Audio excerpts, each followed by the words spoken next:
Elijah Langston stepped out of his Tesla Model S, straightening his tailored navy suit as the valet took his keys. The Seattle skyline glittered behind him, a testament to the city's growth. He contributed to this growth with his own 2 hands and the bridges his firm had built. He glanced at his watch, a subtle patch fillip that spoke of success without shouting it. He noted he was precisely on time as always. "There you are, darling Felicities." Eli looked up to see his wife striding towards him. Her red dress hugged her curves in a way that still made his heart skip a beat after 15 years of marriage. Her smile was bright and inviting as she reached him.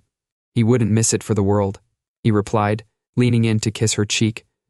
The scent of her perfume Chanel No. 5, the same one he gifted her on their 5th anniversary, wafted over him. "How are you feeling about tonight?" Felicity's hand found his, the ease of long practice. "Oh, you know, a little nervous, a lot excited. Carter's been talking up this dinner for weeks. He says it could be a game changer for the company." When he mentioned Carter's name, something tightened in Eli's chest. He pushed the feeling aside, focusing instead on his wife's excitement. "Well, with you heading up to marketing, I'm sure it will be you. You've worked hard for this." They made their way into the restaurant, a high-end establishment with views overlooking Puget Sound. The maitre d' recognized them immediately, ushering them to they were led to a private room where several other couples were already gathered. Eli noted the way Felicity's eyes darted around the room, her smile widening as she spotted familiar faces. "Felix, so glad you could make it," a booming voice called out. It was Carter Jennings, CEO of Technova and Felicity's boss. He strode towards them. He was tall with the kind of effortless charm that seemed to draw people in.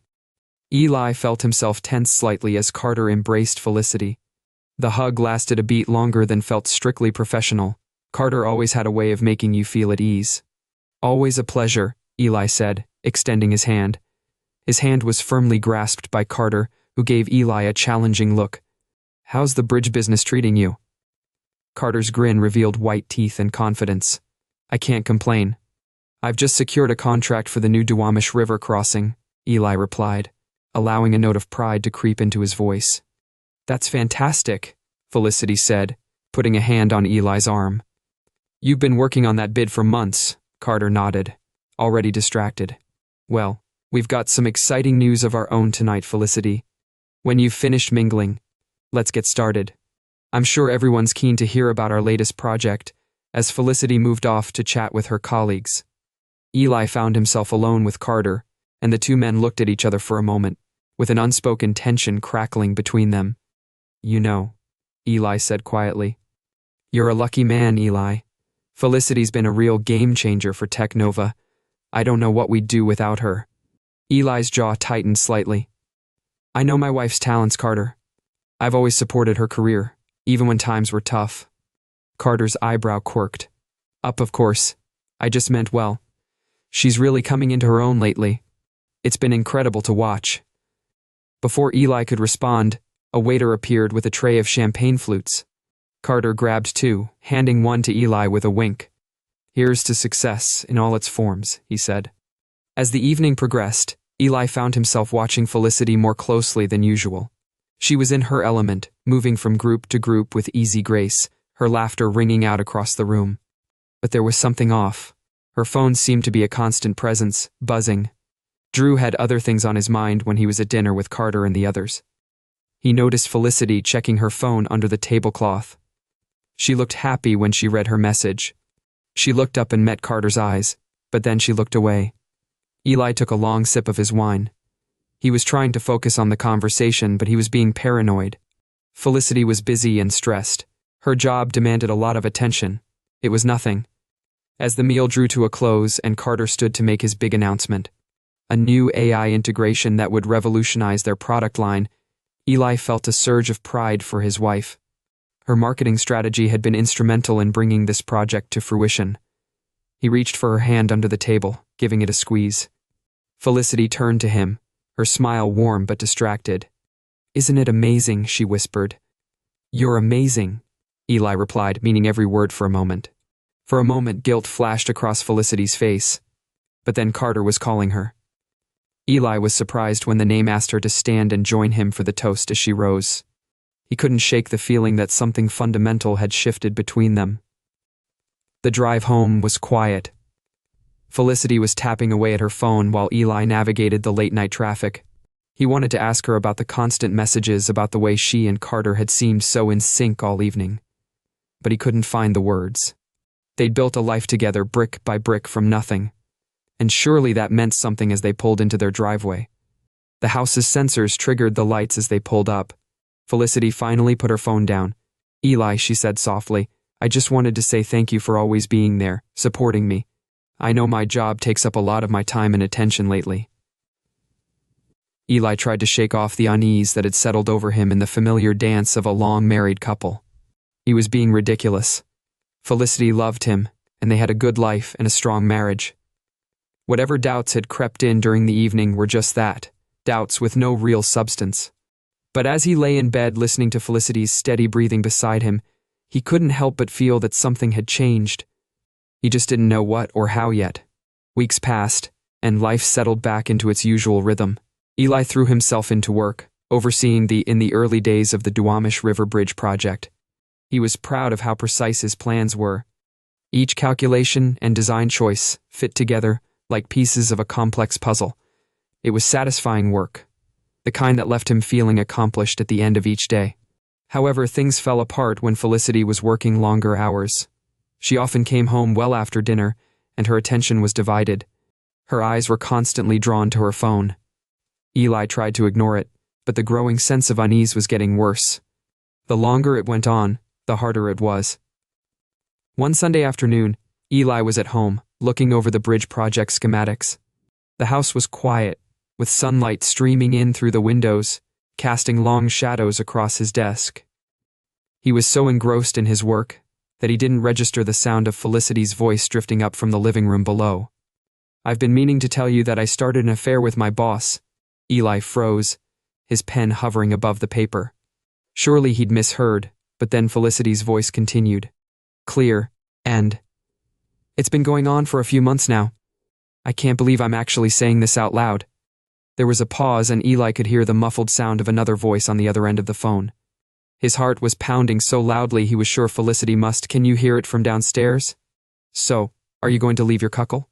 Shonda's voice came through faintly. Felicity's laugh, once a sound that had filled Eli with joy, now cut through him like a knife. "First, I need to drain all the money out of this fool, and then I'll arrange for him to be humiliated as much as possible and throw him out like garbage." The world seemed to tilt on its axis. Eli gripped the edge of his desk, his knuckles turning white. This couldn't be happening, not Felicity, not after everything they'd been through together. But as the conversation continued, the reality of the situation sank in. His wife, the woman he loved, supported, and built a life with, was planning to destroy him. She was going to take everything he worked for and leave him with nothing. A cold fury began to build in Eli's chest. He'd always prided himself on being He tried to control his ability to approach problems logically and methodically. Now he focused on a single thought: he would not let Felicity win. Moving quietly, Eli made his way to the door of his office. He could hear Felicity ending her call. Her voice was light and carefree, as if she hadn't just shattered their entire world. For a moment, he considered confronting her right away. He had the urge to storm downstairs and demand answers, but then his engineer's mind kicked in. If he confronted her now, she'd have time to cover her tracks and spin the situation to her advantage. No. If he wanted to come out of this intact, he needed to be smart and calculated. To get through this, he needed to be smart and calculated. He needed a plan. Eli went back to his desk, his mind already racing with possibilities. He opened his laptop and pulled up their financial records. Sure enough, there were small but consistent withdrawals from their joint accounts. Nothing that would raise immediate suspicion. He was starting to suspect something, but it took him a while to put the pieces together. He'd been blind to the signs. Well, no more, he thought. Felicity thought she was dealing with a fool, but she was about to learn just how wrong she was. Over the next few days, Eli put his plan into motion. He contacted his lawyer, Avery Caldwell, about a routine business matter. In reality, he laid out the situation in careful, measured terms. "I need to protect my assets," he explained. He spoke quietly. even though he was alone in his office. He didn't want to tip off his wife. My hand, Avery's voice crackled over the speakerphone.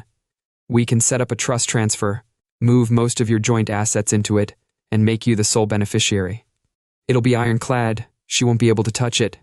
Do it, Eli said. He'd made up his mind. Avery, I want to make sure I have full control of from now on. We'll just leave enough in the joint accounts to keep her from getting suspicious. While Avery was working on the legal side of things, Eli began his own careful maneuvering. He kept a close eye on Felicity's actions, noting her patterns, including the time she slipped away for work meetings. This always seemed to line up with Carter's schedule. He gathered evidence and meticulously documented every suspicious transaction and every late-night phone call. He maintained a normal appearance the whole time. He greeted Felicity with a kiss when she came home late and listened attentively as she talked about her day. If she noticed any change in his behavior, she gave no sign. One evening, as they sat across from each other at the dinner table, Felicity looked up from her phone with a smile. Darling, I've been thinking about how well things are going at work. Maybe we should look into some new investment opportunities and diversify our portfolio a bit. Eli took a sip of his wine, considering his response carefully. That's an interesting idea. Did you have something specific in mind? Felicity's eyes lit up, and Eli could see the calculation behind them. Actually, yes. Carter mentioned this amazing startup that's looking for investors. It's still in the early stages, but the potential returns are incredible. Is that so? Eli kept his voice neutral, even as his suspicions were confirmed. This was at the scheme she and Carter had cooked up to siphon away his hard. I'd like to see some information on that. I'd be interested in taking a look. Felicity was clearly thinking she'd got him on board. I'll email you the details tonight. Oh, Eli, I'm so excited about this. It could be huge for us. Felicity launched into a detailed explanation of the supposed startup. Eli listened, nodding at the appropriate moments and asking the right questions. His mind was racing, refining his plan later that night as Felicity slept beside him. He was still reeling from her betrayal, which threatened to suffocate him. But beneath the pain, a cold determination had taken root. Felicity thought she was clever, that she could manipulate him so easily. She had no idea what was coming. Eli closed his eyes, a grim smile playing at the corners of his mouth. He would give her exactly what she wanted, right up until the moment he took everything away. The game was on, and Elijah Langston intended to win. Eli sat at his desk, methodically reviewing the latest bank statements. His eyes narrowed as he noticed yet another. There was a suspicious transfer from their joint account. The amounts were getting larger. He allowed himself a grim smile. Let her think she was winning. The door to his home office creaked open, and Felicity poked her head in. Eli, you've been up here for hours. Everything okay? He looked up.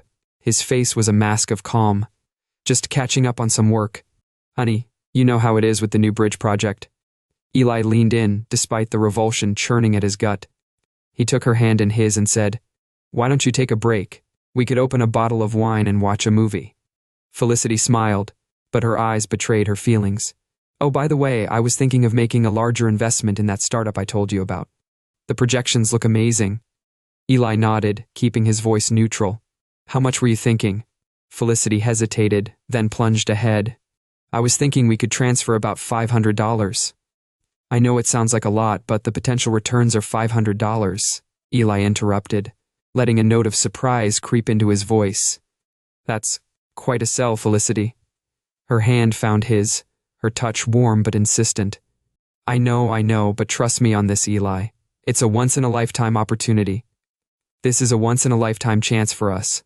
And with your bridge contract and my work at Technova, we can afford to take a risk. Eli met her gaze, searching for any hint of guilt, or that she knew she was trying to rip him off. But all he saw was genuine excitement and a calculating glint that he'd somehow missed. After all this time, let me think about it, he said finally. It's a big decision. We should discuss it more before making any moves. Felicity smiled, but her smile faltered slightly.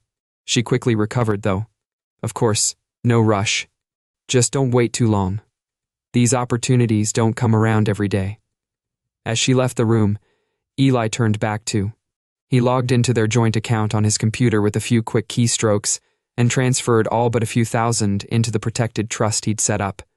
He left Felicity to try to make her big investment. The next morning, he was in the kitchen making coffee when he heard Felicity's panicked voice from upstairs. "What the hell?" He muttered something loud enough for her to hear. He listened as her footsteps thundered down the stairs. Eli, did you see this?" He turned, fighting confusion. "See what, honey?" Felicity thrust her phone in his face, her hands shaking. "Our account? It's almost empty. How is this possible?" Eli peered at the screen, his brow furrowed in mock concern. "This can't be right. Let me see." He took the phone and scrolled through the transaction history as if seeing it for the first time. "This doesn't make any sense. We had over $500,000 in there yesterday." He could still hear Felicity's voice, shrill and panicked. "Eli, what are we going to do?" He set the phone down, his mind racing. This was his chance to see just how far Felicity would go to cover her tracks. "Let's not panic. We need to call the bank and report this. It has to be some kind of mistake or fraud." Felicity's face paled. "Or fraud? Someone hacked our account?" "It's possible," Eli said, reaching for his own phone. "I'll call the bank right now." "Will. Let's get to the bottom of this, Felicity. Don't worry." As he dialed, watching Felicity out of the corner of his eye, Eli felt a twinge of satisfaction. He'd let her squirm and try to explain away her own thievery. He'd give her just enough rope to hang herself. The call to the bank went exactly as Eli had planned. The representative confirmed that there had been no unauthorized access to the account. All recent transactions had been made using valid credentials, he told Felicity. He watched the color drain from her face. "That's impossible," she stammered. "We didn't make any large withdrawals, did we?" I remember, unless he let his voice trail off, a seed of suspicion planted. Felicity latched onto it immediately. "What are you thinking?" He sighed, running a hand through his hair. "It's just that you mentioned that investment opportunity, the startup you were talking about. Is it possible you no longer deny it?" Eli nodded. He knew she knew he was right. He should have kept his mouth shut. He was sorry. He just wanted to help. Felicity's phone buzzed. She glanced at it, her eyes widening. It was Carter. "He's," Eli said firmly. "Tell him there's been a mistake with our account. We need to sort it out before we can move forward with any investments." Felicity typed out a response, her fingers shaking slightly. Eli watched her closely. He could almost see the gears turning in her head. Turning her head, she was trying to figure out how to salvage her plan.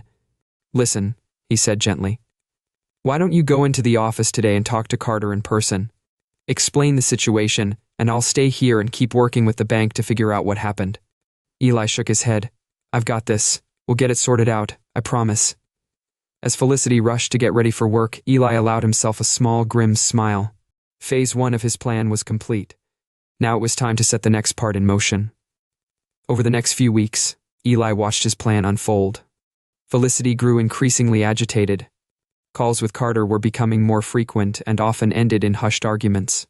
She was working later than ever, coming home with dark circles under her eyes and a tightness around her mouth that spoke of barely contained panic. One evening, as they sat at the dinner table picking at a meal, Felicity had barely touched her food. Eli decided to push things further. He said, in a carefully neutral voice, that he'd been thinking about downsizing, given the financial situation. Felicity's head snapped up, her eyes wide. She said that downsizing wasn't an option, given the temporary setback. "Will we figure it out, El Prezi? We've been trying to get to the bottom of this for weeks now, and we're no closer to understanding what happened to our money. The bank says there was no fraud. I hate to say it, but could someone we know have accessed the account?" Felicity's face drained of color. "What are you saying, Eli?" He shrugged, his expression troubled. "I don't know. It doesn't make sense unless..." Felicity's voice was barely above a whisper. "Unless one of us took the money," Eli said, meeting her gaze steadily. "I know I..." The silence that followed was deafening. Felicity stared at him, her mouth opening and closing like a fish out of water. Finally, she pushed back from the table, her chair scraping loudly against the floor. "I can't believe you're accusing me," she said. Her voice shaking with anger, or was it fear, after everything we've been through? Everything we've built together? "I'm just trying to make sense of this. If you didn't take the money, then who did?" Felicity turned away, her shoulders tight with tension. I don't know. But I'll find out. I promise you that. As she stormed out of the room, Eli allowed himself a small, satisfied smile. The noose was tightening. It was only a matter of time before Felicity made a mistake, revealing her true colors once and for all. The following Saturday, Eli put the next phase of his plan into action. He'd been keeping an eye on Felicity to see where she was going and when. Today he knew she was meeting Carter at the Fairmont Olympic Hotel, which was a favorite meeting spot according to the conversations he'd overheard. Eli arrived at the hotel well before the arranged meeting time and positioned himself in the lobby with a clear view of the entrance. He had a coffee and a newspaper spread out before him as camouflage at precisely 2:15 p.m. 3 p.m. Philip walked through the doors. Eli's breath caught in his throat at the sight of her.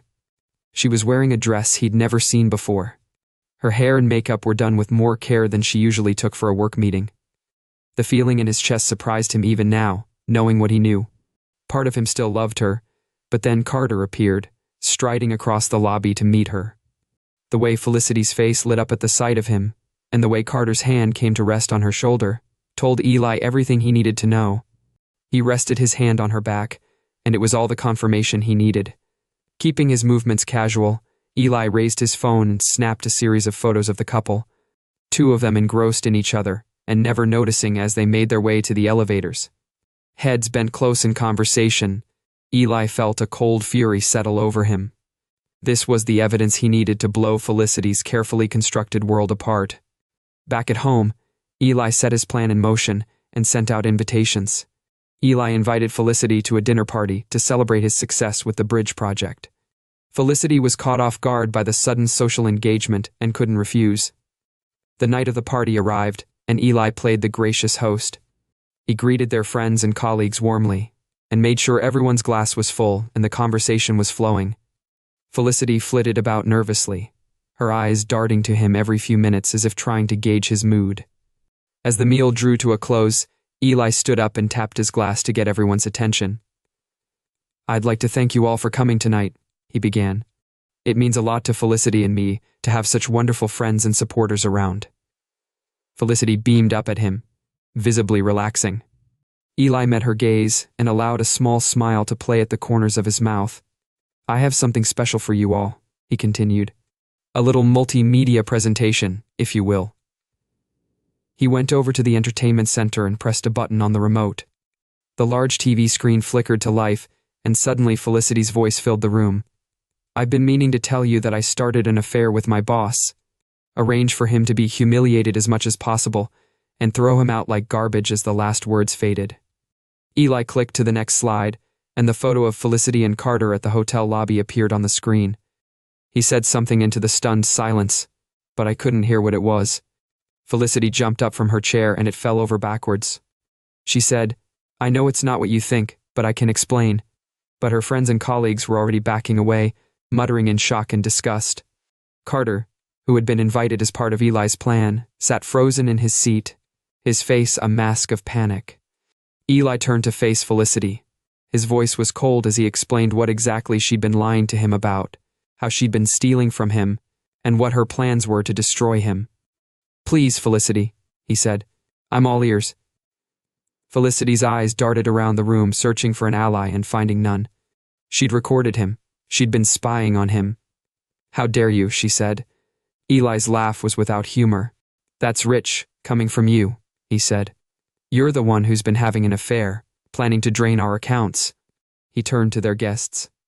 Tell me, Felicity, how long have you been laughing at me behind my back? Tears streamed down Felicity's face as she turned to their guests. It's not true, she said. He's twisting everything. Carter and I, it's just been business. Carter was already backing towards the door, his hands held up in surrender. I'm sorry, Felicity, but I can't be involved in this. I am. As soon as Carter fled the scene, leaving Felicity to face the consequences alone, Eli felt a grim satisfaction settle over him. The truth was out. Felicity's carefully constructed web of lies was unraveling before his eyes.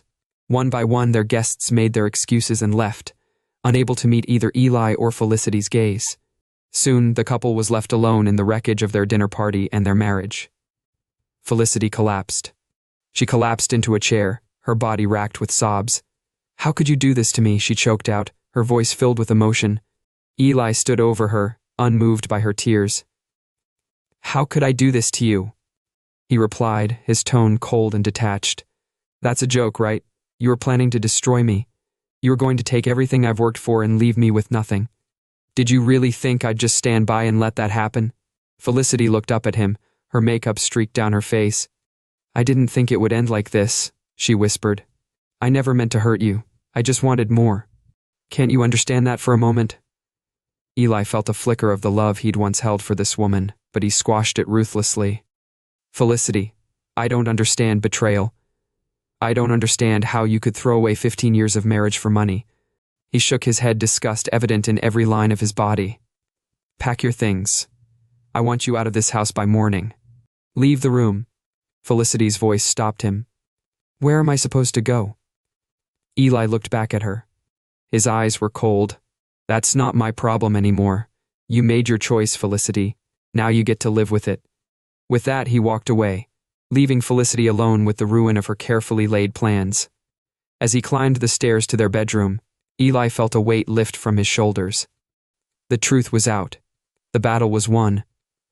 But the war he knew was far from over. Felicity wouldn't. Eli was prepared to do whatever it took to ensure she left this marriage with nothing more than the clothes on her back. That night, he lay in bed listening to the muffled sounds of Felicity moving about downstairs. He allowed himself a grim smile. Phase 2 was complete. Now it was time to destroy her completely. The morning after the disastrous dinner party, Eli awoke to an empty house. Felicity had fled some time in the night. Leaving Eli crumpled the note in his fist and smiled grimly. "No, this isn't over." He made his way to the kitchen and started brewing a strong cup of coffee, preparing for the day ahead. His first order of business was to call his lawyer, Avery.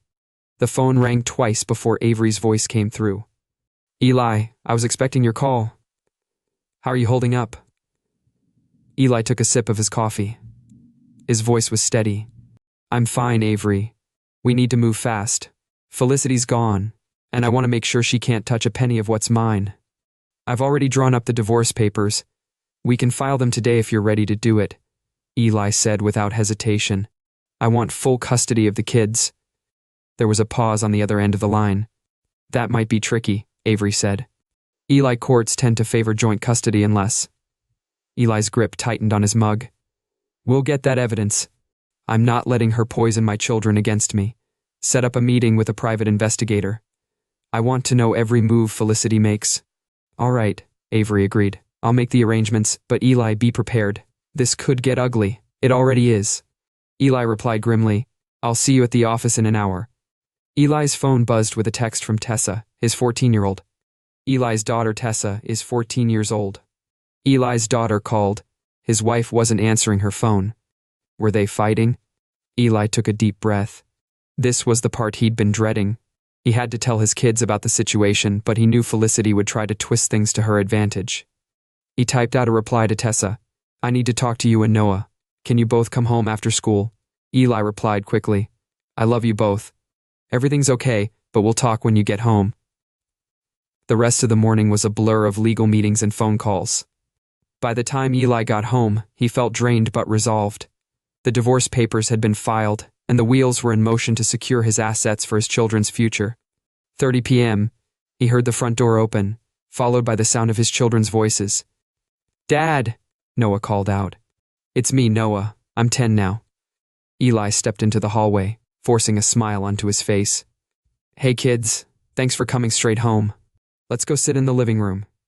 As they settled on the couch, Tessa and Noah exchanged nervous glances. Eli took a deep breath. "I have something difficult to tell you both," he began.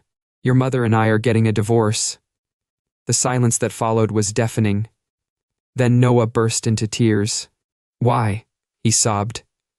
"You love your mom anymore?" Eli moved to sit between his children, putting an arm around each of them. "Of course I love your mother," he said softly. "But sometimes even when people love each other, they can't stay together. Your mom made some choices that hurt our family very badly." Tessa, always the more perceptive of the two, looked up at him with red-rimmed eyes. What did she do, Dad? Eli hesitated, weighing his words carefully. He didn't want to turn. He was also trying to stop his children from blaming their mother, but he couldn't let Felicity control the story. He told them that their mother had been unfaithful. She was seeing someone else and had tried to take money from their family. Tessa's eyes widened in shock, while Noah just looked confused. He asked, "Why would Mom do that?" "I don't know," Eli replied. "Sometimes people make bad choices even when they have everything. They need to be happy for the next hour." Eli answered his children's questions as honestly as he could, without making it seem like he was blaming Felicity. By the time they were called away for dinner, both kids were subdued, but seemed to be processing the news. Eli watched them head to the kitchen, and his phone buzzed with a text from Felicity. "We need to talk. Meet me at the park tomorrow at noon." Eli's jaw clenched. He texted back, "Ted, I'd like you to come too." Eli arrived at the park 5 minutes early with his lawyer in tow. Felicity was already there, pacing nervously near the fountain. To Eli's surprise, she was alone as he approached. Felicity looked up, her eyes red and puffy. "Thank you for coming," Eli said, nodding curtly and keeping his distance. "What do you want?" Felicity asked. She took a step towards him, but seemed to think better of it. "I wanted to apologize," she said. "I know what I did was wrong, but Eli, can we work something out for the kids' sake?" Eli's laugh was hollow. "Work something out? You were planning to destroy me, Felicity, and take everything I've worked for. Now you want to work something out?" Felicity's shoulders slumped. "I messed up. I got caught up in something I couldn't control, but I love our children." "Eli, please don't take them away from me like you were." Eli interrupted, his voice cold. "I heard your plans. You were going to throw me out like garbage. Did you think about what that would do to Tessa and Noah?" Tears streamed down Felicity's face. "I wasn't thinking clearly, Carter. He filled my head with all these promises, but it was a mistake. Eli, I see that now. Please, can't we start over for a moment?" Eli felt a flicker of the love he'd once held for this woman, but he shut it down, no question. "Felicity, we can't go back. What's done is done. My lawyer will be in touch with the terms of the divorce and custody arrangements." As he turned to leave, Felicity called after him. "Eli, wait. What about the kids?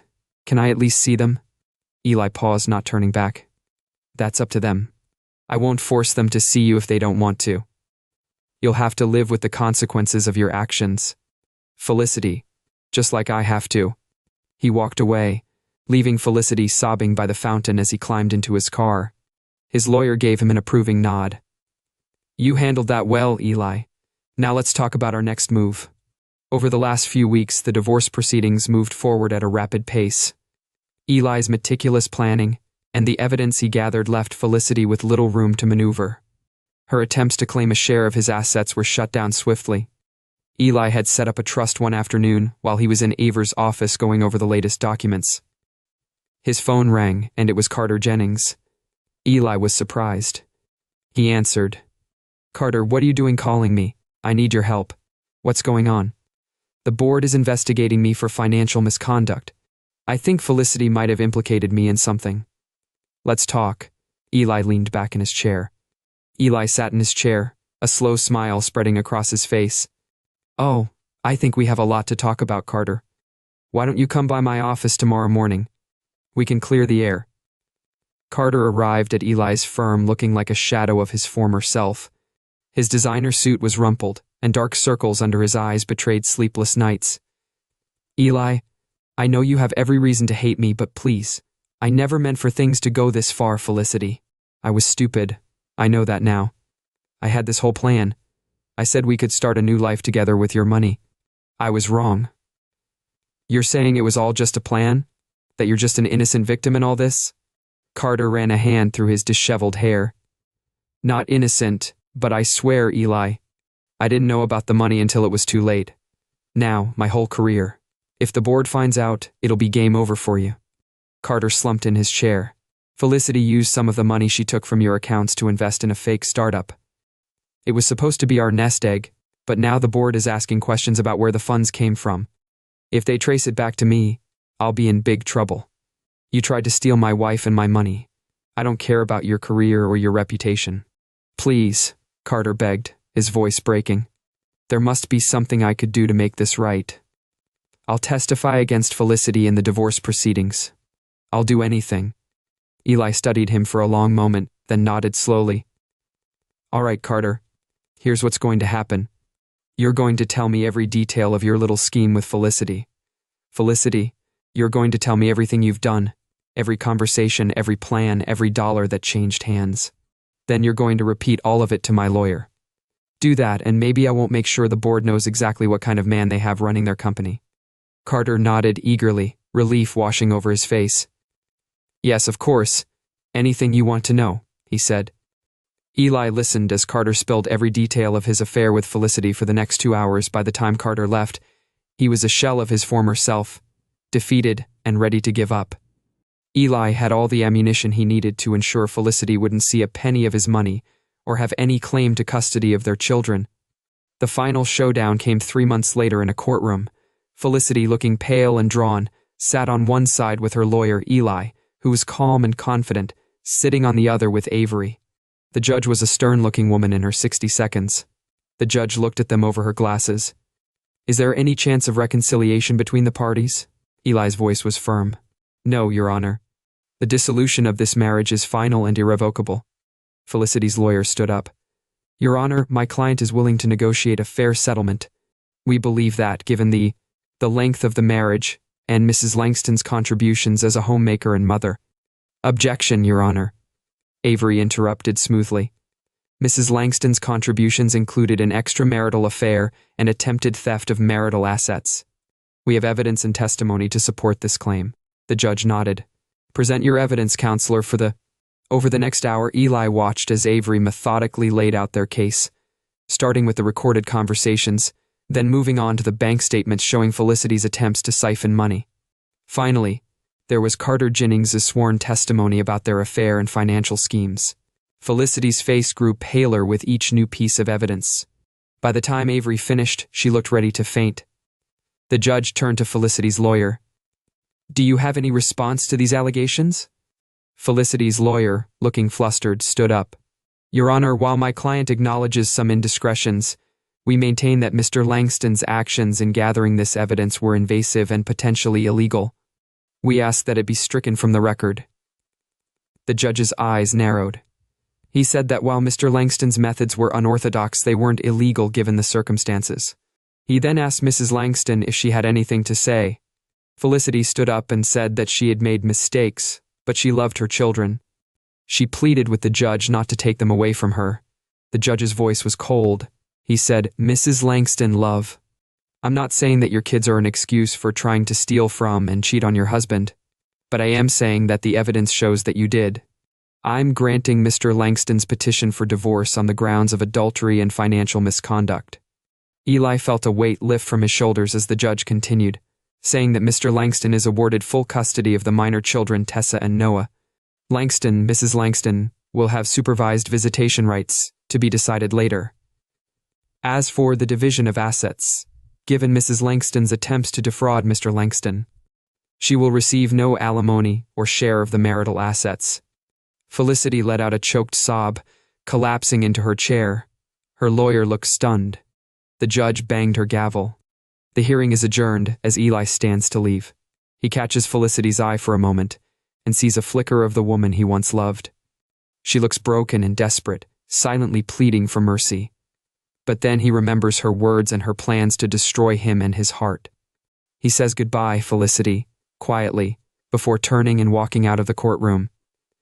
In the weeks that follow, Eli focuses on rebuilding his life. Eli was helping his children adjust to their new reality. Tessa and Noah were struggling, but with therapy and Eli's support, they were slowly healing. One evening, as Eli sat on the back porch watching Noah play in the yard, Tessa joined him. Dad, she said, I got a text from Mom today. She wants to see us. Tessa shrugged, her eyes downcast. I don't know. Part of me misses her, but I'm still so angry about what she did to you and to us. Eli put an arm around her shoulders. It's okay to have mixed feelings. Tessa, your mom made some terrible choices, but she's still your mother. If you want to see her, we can arrange it, but only if you're sure. At last, maybe one day, but not yet. Eli nodded, pressing a kiss to the top of her head. Whenever you're ready, sweetheart, there's no rush. As the sun set over their backyard, Eli felt a sense of peace settle over him. The road ahead wouldn't be easy, but he had his children, his integrity, and the life he'd worked so hard to build. Felicity and her schemes were behind him now, nothing more than a painful memory. Eli closed the chapter in his life that morning, when he received a call from Avery. It was Dawn, the lawyer, saying the house was sold. Felicity tried to contest it, but given the judge's ruling, she didn't have a leg to stand on. Eli felt a grim satisfaction settle over him. What about her personal belongings? As per your instructions, they've been packed and moved to a storage unit. Avery replied. She has 30 days to claim them before they're donated to charity, Eli said. Carter Avery's voice held a note of amusement. Let's just say his career at Technova is over. He didn't take kindly to his indiscretions. As Eli hung up the phone, he allowed himself a small smile. Justice, it seemed, had been served that evening. He helped Noah with his homework and listened to Tessa practice. Eli felt grateful for his violin, despite everything. What mattered most to him was his family, his home, and his dignity. Felicity had tried to take everything from him, but in the end, she'd lost it all herself. As for forgiveness, well, that was a bridge he had no intention of crossing. One crisp autumn morning, as Eli sipped his coffee and reviewed some blueprints for a new project, he thought about this. Eli's phone buzzed with an unfamiliar number. He answered it, hearing his own voice sounding professional and detached. Then he heard a familiar voice tinged with desperation. It's me, Felicity, Eli said. He felt his grip tighten on his mug, but his voice remained steady. What do you want, Felicity? I need help, she said. Her words tumbled out in a rush. I can't find work. No one will hire me after everything I've done. Eli, I'm facing eviction from my apartment. I have nowhere else to turn. Eli felt a flicker of pity, but then he remembered the coldness in her voice as she plotted to destroy him, and his resolve hardened. That's not my problem anymore, Felicity. You made your choices, now you have to live with them. But what about the children? Felicity pleaded. Don't they deserve to have? Eli's voice turned cold. You should have thought about that before trying to take the kids away from me. They'll decide if and when they want to see you. Until then, I suggest you focus on getting your life together. Eli hung up. He meant what he said. Felicity's problems were her own now. Eli had a family to protect and a life to rebuild. Later that week, he got an unexpected visitor at his office. It was Shonda, Felicity's former friend and confidant. She said, I hope I'm not interrupting. Eli gestured for her to enter. What can I do for you, Shonda? In all this, I should have told you what Felicity was planning, but I was a coward. Eli studied her for a long moment. Why are you really here, Shonda? I doubt it's just to clear your conscience. Shonda's shoulders slumped. You're right, it's Felicity. She's not doing well. She's talking about doing something drastic. I'm worried about her. I thought maybe if you talked to her. His head was firmly shaking his no. Felicity is struggling, but that's not my responsibility anymore. She made her bed. Now she has to lie in it. I'm sorry, but I think you should encourage Felicity to seek professional help. That's the best thing you can do for her now. After Shonda left, Eli sat back in his chair, lost in thought. He felt no joy in Felicity's downfall, but neither did he feel any obligation. As the year drew to a close, Eli focused on two things, his children and his own healing. He and Tessa and Noah created new holiday traditions together. They decorated the house, baked cookies, and planned a small Christmas celebration with just the three of them on Christmas Eve. They sat around the fireplace drinking hot chocolate. Tessa brought up the subject they'd been avoiding. All of them had been avoiding Dad, she said hesitantly. Do you think we should invite Mom for Christmas dinner tomorrow? Eli sat down, his mug in hand. He took a moment to choose his words carefully. That's a big question, sweetheart. How do you feel about it? He added, looking at Noah. Noah shrugged, his eyes downcast. I miss Mom sometimes, he admitted quietly. But I'm also still mad at her. It's Christmas, you know. Maybe we could? Eli took a deep breath. If that's what you both want, we can invite her, but I want you to understand something. Your mom made some very bad choices that hurt our family deeply. Well, I won't stop you from having a relationship with her if that's what you want. I don't see a time when she and I will be friends, or anything more than civil. Parents, are you okay with that? Both children nodded solemnly. All right then, Eli said, reaching for his phone. I'll give her a call the next day. Felicity arrived for Christmas dinner looking nervous and out of place. She'd lost weight, and there were new lines around her eyes that spoke of sleepless nights and constant worry. Thank you for inviting me, she said softly. As Eli let her in, he nodded curtly. The kids wanted you here, but let me be clear. This change is nothing between us. You're here for them, not for me. Felicity's eyes filled with tears, but she blinked them back. I understand, and Eli, I'm sorry for everything. I know it doesn't change anything, but I need you to know that. Eli's face remained impassive. You're right, it doesn't change anything now. Let's get through this dinner for the kids' sake. The meal was awkward, the conversation was awkward, and there were long silences. But as Eli watched Tessa and Noah interact with their mother, he saw glimmers of the family they'd once been. It was painful, but he knew he'd made the right choice in allowing this meeting after Felicity left, promising to keep in touch with the children. Eli sat alone in the living room nursing a glass of whiskey. He'd survived the dinner, kept his cool, and even managed to be civil. But he still felt angry and hurt as he stared into the dying embers of the fire. He made a silent vow that he would never let anyone hurt him or his children like that again. He'd rebuild his life stronger and better than before. Felicity, well, she'd have to find her own way now. The new year brought fresh challenges and opportunities. Eli's firm landed a major contract to design a series of eco-friendly bridges across the state. The project would keep him busy for months, but he made sure to balance his work with time for Tessa and Noah. One evening, as he helped Tessa with her college applications, she looked up at him with a serious expression. Dad, she said, I've been thinking about Mom and everything that happened. But forgiving, is that okay? Eli felt a lump form in his throat. He reached out and took Tessa's hand. Of course it's okay. Forgiveness is a personal choice. If that's what you feel is right for you, then I support you completely. But you don't. Tessa said it wasn't a question. Eli shook his head slowly and said, No, I don't. He didn't think he could forgive what his mother did, but that didn't mean Tessa couldn't. Their relationship with her was separate from his. Tessa nodded and squeezed her father's hand. Thanks, Dad, for everything. Thanks for being so strong through all of this. As spring bloomed across Seattle, Eli felt a sense of renewal in his own life. The pain of Felicity's betrayal had dulled to a distant ache, overshadowed by the joy he found in his work and his children. One sunny afternoon, as he stood on the site of his latest bridge project, overlooking the sparkling waters of Puget Sound, Eli allowed himself a moment of reflection.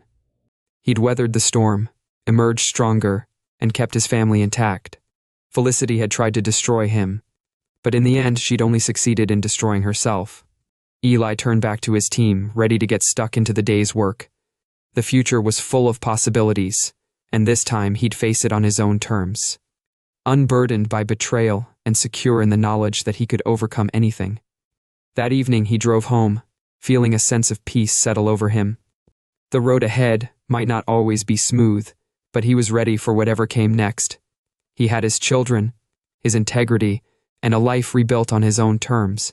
Felicity and her schemes were nothing more than a closed chapter in his life story. As for forgiveness, well, some bridges were better left unbuilt.